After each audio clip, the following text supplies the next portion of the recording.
कुणाची तरी गंमतच आहे जणू. साहेबा तू नव्हतास ना तेच बरं होतं. आल्यापासूनही फालतू बडबड करतोस. हो, आमची ती फालतू बडबड आणि तुम बोले वो सही. ठीक आहे रे. तुला कशाला आता मित्राची काळजी वाटेल? दुसरे कुणीतरी आलंय ना आयुष्यात. आणि आता मला माहिती आहे ना 100% तू हाच विचार करत असणार आहेस की कमळी नायशाला डान्स शिकवायला कधी येणार.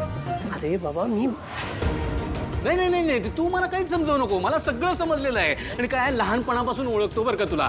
काय ते तू त्या गावावरनं सिद्धटेकवरनं परत आलास ना तेव्हापासून नुसतं कमळी कमळी एवढंच सुरू आहे. आणि आता तर काय बाबा, कुणीतरी कबड्डीच्या टीमचा कोच झालेला आहे.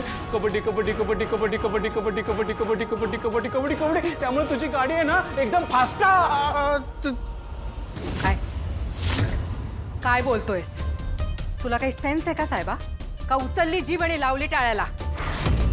काय बोलतोयस? हा, कबड्डी टीमचा कोच. काय विचारते मी? आहे तस नाही, तसं नाही आहे ते. तसं नाहीये मग कसं आहे? तू आता जे काही बोललायस ना ऐकलंय मी. तुझ्याशी तर मी नंतर बोलते. काय बोलतोय हा? बाबा बाबा बाबा, हे काय झालं? आता ऋषीचं काय खरं नाही. पण त्याआधी माझं काय? ऋषी मी तुला विचारतेय. आई प्लीज चिडचिड करू नकोस. चिडण्यासारखं काहीच घडलेलं नाहीये.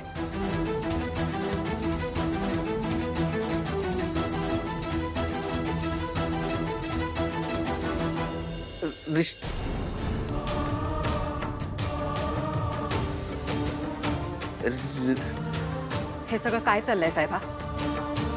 ऋषी आणि कबड्डीचा कोच.